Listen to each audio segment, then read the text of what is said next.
Itu ya, intinya kalau salah satu yang saya tangkap ini ada hasil itu karena ada kualitas ya. Jangan salah, bukan hanya sekedar koinya banyak, tapi menciptakan koi yang berkualitas. Itu yang memang di Blitar ini persaingannya bukan kuantitas, tapi lebih ke kualitas ya.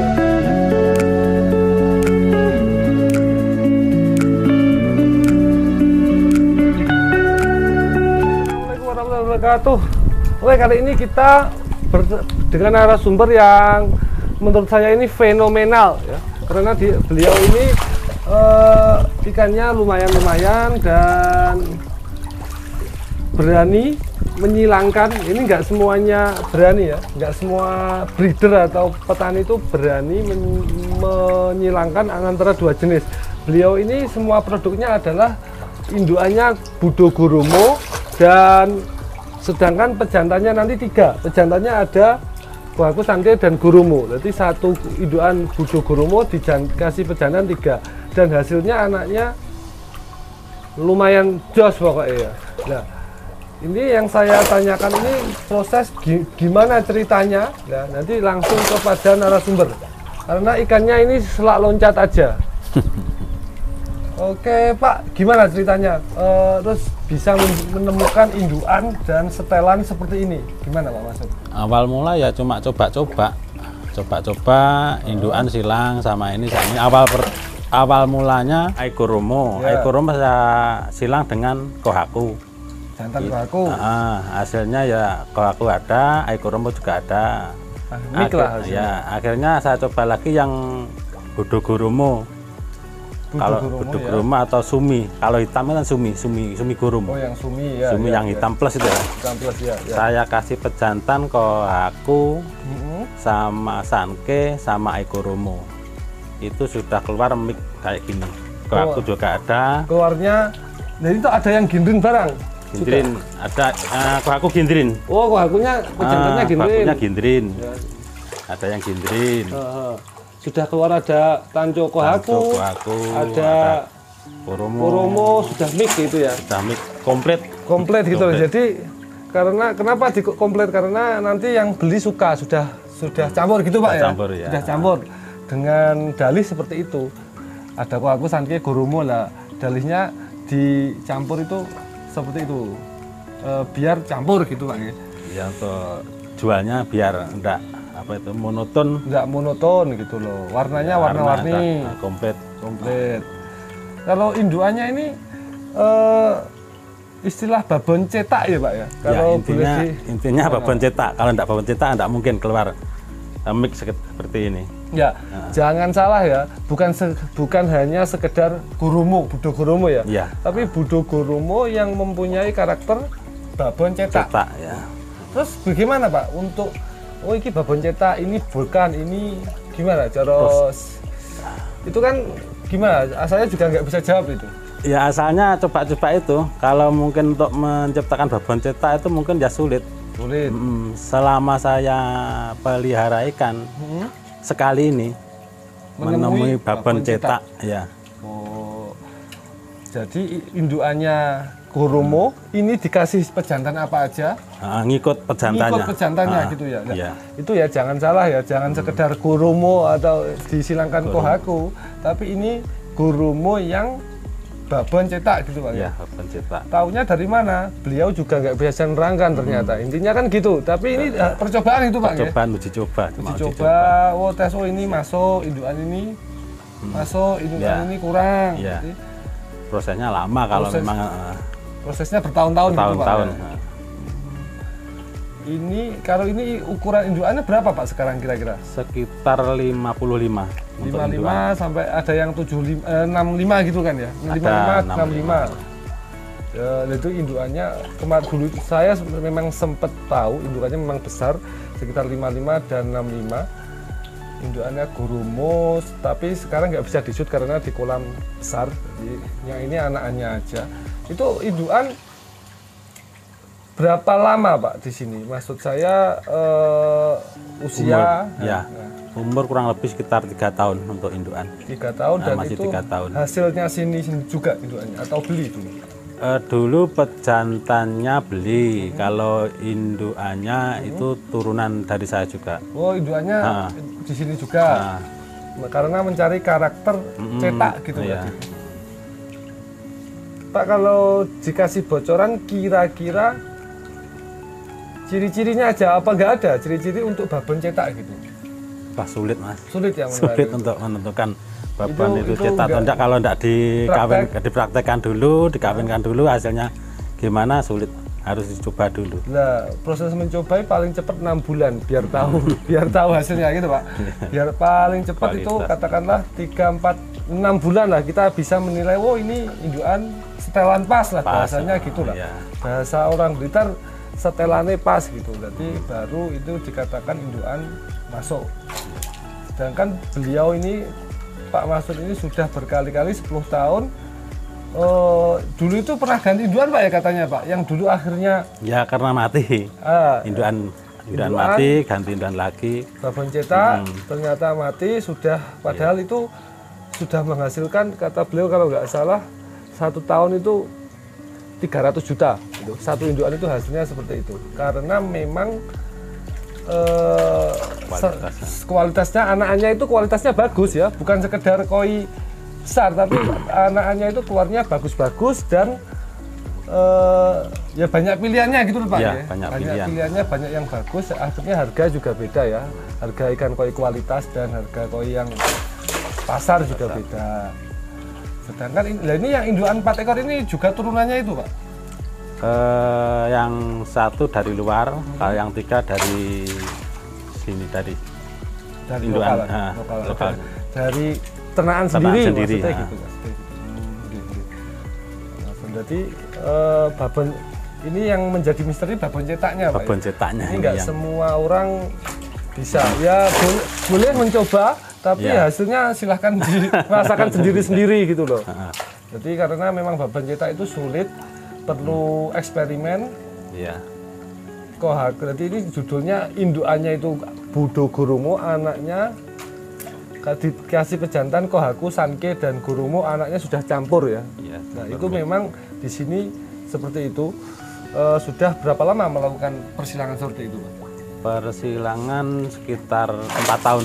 4 tahun terakhir. 4 tahun Dari 10 tahun bertani, baru 4 tahun ini merasakan hasilnya. Merasakan hasilnya itu ya. Yang jangan berekspresi terlalu tinggi nanti jatuh ya. Nah beliau ini 10 tahun bertani, 4 tahun terakhir ini baru hasil menemukan setelan, dan juga hasilnya juga istilahnya ya layak, lebih layak gitu lah. Kalau sebelumnya bagaimana memang sebelum 4 tahun? Sebelum 4 tahun ya jalan aja, pokoknya pelihara ikan gitu aja. Sebelumnya jalan. Tapi belum menemukan hasil yang maksimal seperti 4 tahun ke belakang. Maksimal itu artinya maksimal hasil apa itu? Kualitas. Hasil kualitasnya belum maksimal kalau dulu. Gitu. Itu ya intinya, kalau salah satu yang saya tangkap ini ada hasil itu karena ada kualitas ya. Jangan salah, bukan hanya sekedar koinya banyak, tapi menciptakan koi yang berkualitas gitu loh. Itu memang di Blitar ini persaingannya bukan kuantitas tapi lebih ke kualitas ya. Kalau di Blitar itu kan kita lebih ke ya iwak apik lah, istilah iwak padangan. Dan mencari iwak padangan itu juga ya perjuangannya seperti didengarkan dari narasumber itu, 10 tahun baru 4 tahun terakhir itu. Yang 6 tahun kemana aja? Tertidur paling itu. Dan itu nggak semuanya. Nah, belum tentu meskipun saya beli indukan dari beli ikan dari sini, saya jadikan indukan, belum tentu juga hasilnya seperti yang mirip Pak Masud ya, belum. Karena ya banyak faktor ya. Sekali lagi itu tadi karena ya uji coba dan juga ada faktor bejo-bejan ya. Rezeki lah itu. Rezeki ya.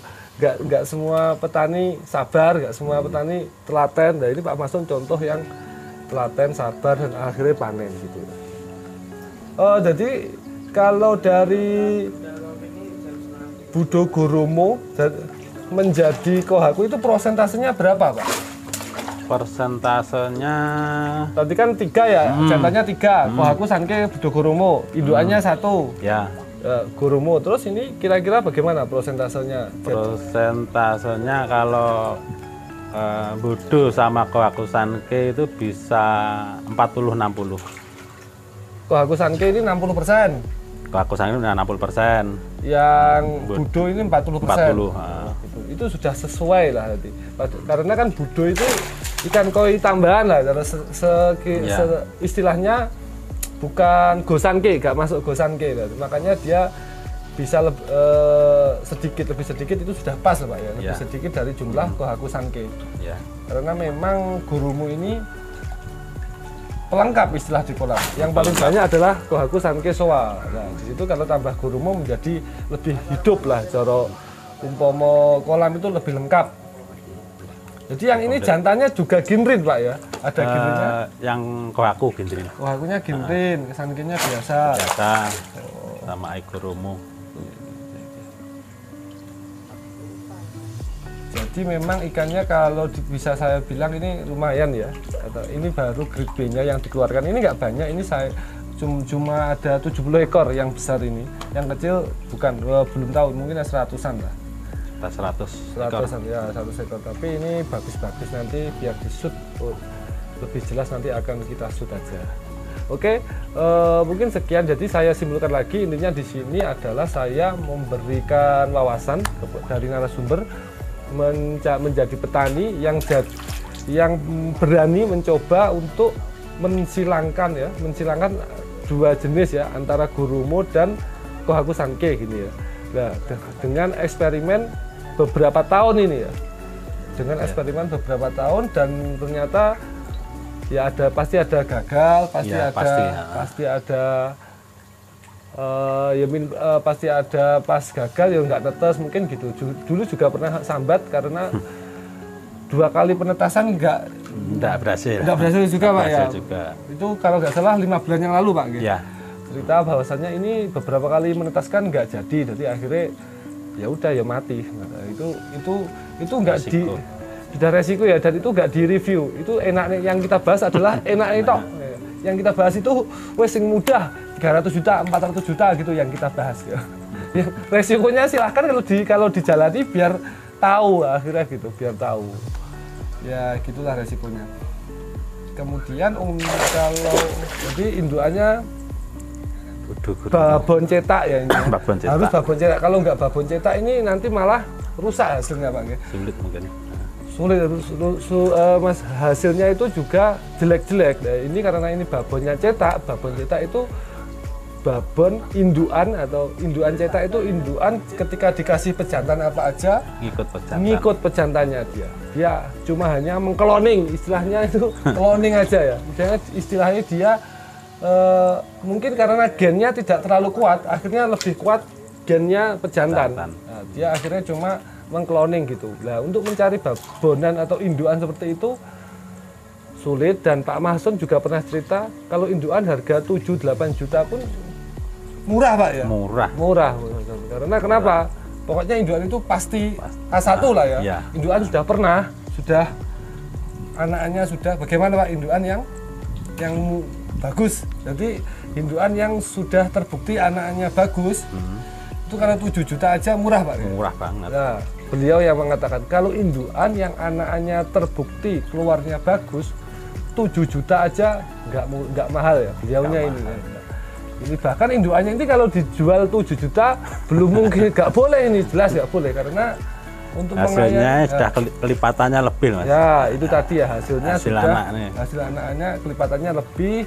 Dan selain itu mencari indukan itu juga nggak mudah ya setelahnya itu. Yang paling lama itu ya, ini mencari indukannya ini bagaimana prosesnya itu. Nah itu terus terang nggak mudah ya.